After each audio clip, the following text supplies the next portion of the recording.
لابوبو وبازوزو. شنو ذولا؟ اللابوبو كنا نعرفها دمية، أما البازوزو فتعال أقول لك شنو.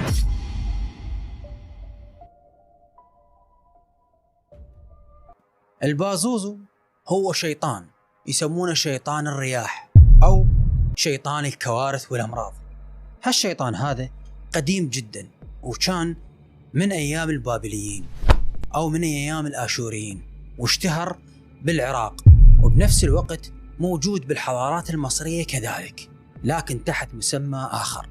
الارتباط بينه وبين الدمية بالشكل، وقالوا إنه هذه الدمية ما طلعت عبثا، هذا كله مجرد كلام على السوشيال ميديا. قالوا نفس الشكل، نفس الأسنان والفم المفتوح والمليء بهذه الأسنان المدببة والعيون الواسعة والقرنين اللي ظاهرات براسه، وبدأوا يقولون إنه هذه مؤامرة على الشرق الأوسط. لكن إذا رجعنا شوية بالموضوع راح نلقى الموضوع أبسط من هذا.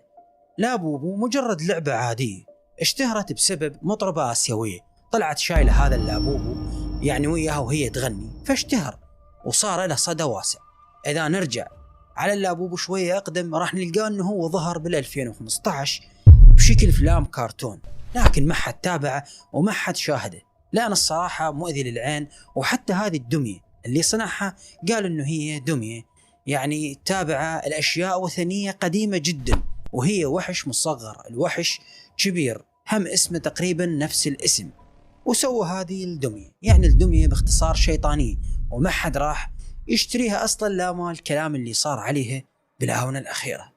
لكن فجأة يصير شيء يقلب كل هذه الموازين، تبدي تظهر ناس تشمر هذه اللعبة وتنبذها، والسبب أنه هاللعبة هذه يقولون تصدر أصوات بالليل، وناس يقولون تتعدى علينا بالضرب، وحتى أكو ناس قعدوا ولقوا على أجسامهم آثار لخدوش غريبة ومرعبة، وأكو ناس شافوا الدمية تتحرك بالبيت.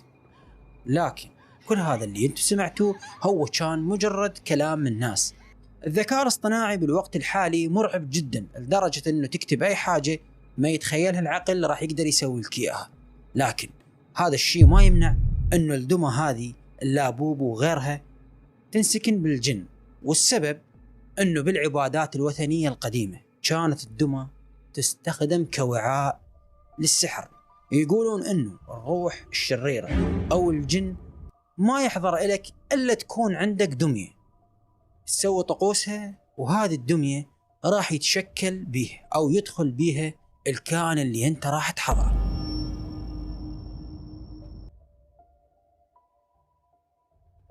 فدمية اللابوبو هي لا اول وحدة ولا اخر وحدة من الدمى المرعبة اللي تظهر فجأة.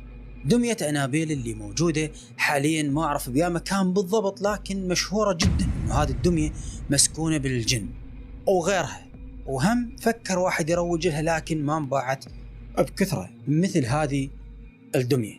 وطبعا مثل ما نعرف أن الدمى يسكنها الجن، لكن أنا ما شفت شيء. أنا الصراحة عندي دمى مخليهن مزين بيهن الاستوديو مالتي لما كنت أصور بذاك الستايل القديم.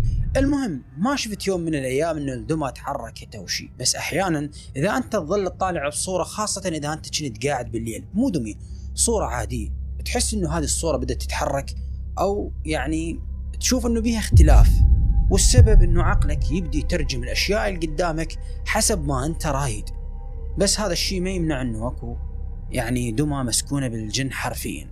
راح أحكيكم قصة صغيرة لبنية اسمها مريم.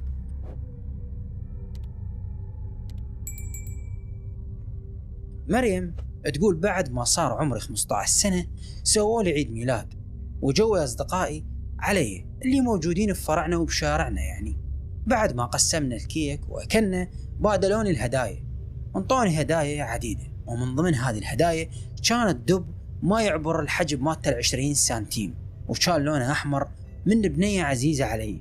فأخذت هذا الدب وكنت معتزة به، هو الوحيد اللي حسيت عليه القيمة، يعني حاجة كبيرة وراح أقدر أستخدمها.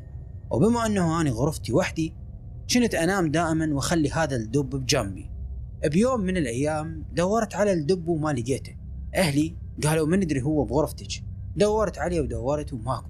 بعدين قلت يمكن خليته ويا الهدوم وأنا ما أدري، بخزانة الملابس، فقلت عوفه بمكانه أو خليه باكر أشوفه، وكنت منعسة ودخلت بفراشي حتى أنام. وبعد دقائق عديدة شعرت بحاجة يم قدمي، وهذه الحاجة يعني شلون زاحمتني، فبديت أضرب بها يعني بقدمي وأقول هذه شنو. بعد ما أخرت الغطاء عني تفاجأت أن الدب موجود يم قدمي، هو عبارة عن دب مثل ما قلت لكم ودمية. فاستغربت وأنا دورت عليه وما لقيته أصلا، وبعدين قلت يمكن بالخزانة. ويوم اللي طالعت شفت الخزانة مفتوحة، وهذا الشيء قلقني وخلاني مرعوبة وخايفة. المهم باليوم الثاني نزلت لأمي وقلت لها إنه الدمية كذا وكذا سوت. والدتي أخذت الأمر بالمزاح وقالت أكيد أنتي جاي يعني تشاقين وياي أو تمزحين، تريد تخوفينه، إذا بي شي روحي اشمري. تقول والصراحة بعد ما شفت رد أمي علي وما مصدقة ما حبيت ألح عليها وأقعد أحلف إلها وأقسم، بس قلت خلي أشمره وأخلص منه. وفعلا طلعت وشمرته بالنفايات. والأكثر من هذا وللتأكيد يوم اللي طلعت أني كانت السيارة اللي تاخذ النفايات قريبة علينا بنفس الشارع، يعني راح تعدي وتاخذ نفاياتنا كذلك. اللي صار كالآتي: جت السيارة وراحت وعدى الوقت، بالليل جيت أريد أنام، سمعت الخزانة تنسد وتنفتح، تتحرك بابها يعني تنسد وتنفتح. فتفاجئت هو من اللي دخل غرفتي بهذا الوقت المتأخر، فوخرت الغطاء مباشرة. الغرفة كانت ظلمة، فقلت أكو أحد هنا؟ ما حد جاوبني. المهم كان عندي تيب اللام صغير بجانبي، شغلته نورت الغرفة، وهنا كانت المفاجأة: لقيت الدمية جالسة بالخزانة مال الملابس فوق ملابسي وتطالع بي. هالشي هذا خلاني أرتعب. المهم تداركت الموقف وبديت أصرخ بصوت عالي على والدتي تعالي بسرعة. والدتي قعدت وأخوي المتزوج كذلك وجوي علي ودخلوا للغرفة. شبيج؟ قلت لهم الدمية الغرفة كانت يعني مثل ما قلت لكم النور بيها مو قوي. المهم بعد ما شغلوا الضوء ما كان اكو شيء، لكن خزانة الملابس كانت مفتوحة. سألتني والدتي وقالت هي الدمية اصلا وين؟ قلت لها شمرتها بالزبالة. طبعا بعد ما قلت لها الكلام هذا والدتي يعني تصدق ولا لا، لكن الموقف اللي أنا بيه والصراخ مالتي كان حقيقي والوقت متأخر، فأكيد الكل راح يصدق. ومن ذاك الوقت صارت تصير عندي عكوسات قوية، خاصة إذا أجلس قدام المراية. كنت أرعب على غفلة وأشوف الدمية تنشمر علي من مكان وأبدي أصرخ، لكن الغريب من يجون أهلي يختفي كل شيء. وصارت الحالة تتكرر لغاية ما تطور الأمر وانتقل إلى مشايخ، وقام والدي كذلك يوديني على ناس. بيوم من الأيام جبنا الشيخ للبيت، دخل الغرفتي وبدأ يطالع وقال هذه الصور كلها اللي موجودة تنزال وهواي أشياء، حتى من ضمنهم صورة الآية القرآنية قال تنشال ما تخلين ولا صورة بغرفتك هذه.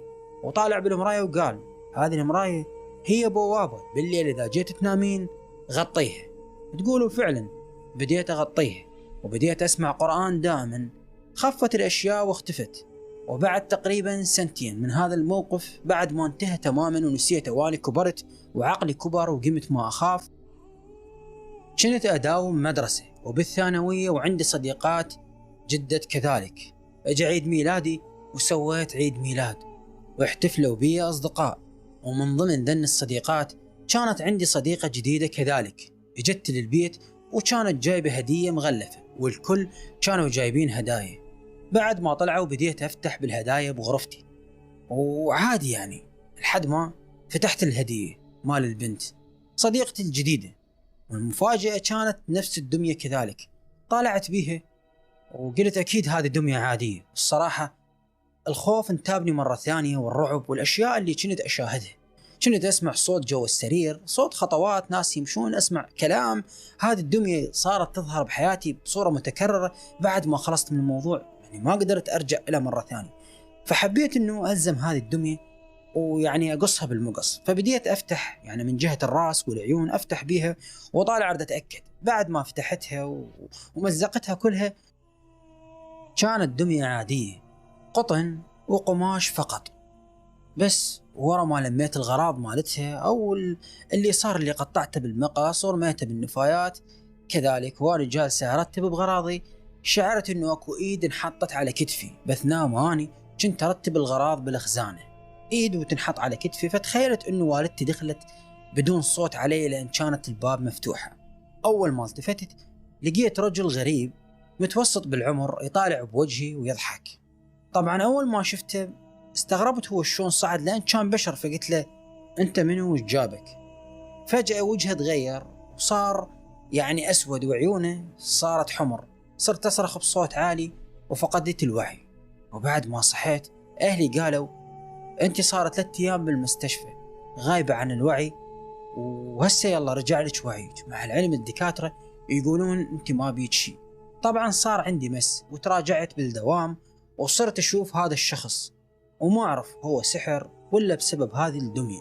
ظليت أعاني سنين من حياتي، وهذا الأمر ما عافني إلا بعد 2 سنين على قراءة القرآن اللي استمريت عليها. يلا قدرت أتخلص من عندهم. كنت ما أقدر أنام إذا ما أقرأ المعوذات، ومرات حتى إذا قاريتهم أبدي أنزعج بأحلامي أو أشعر أنه أحد يخنقني.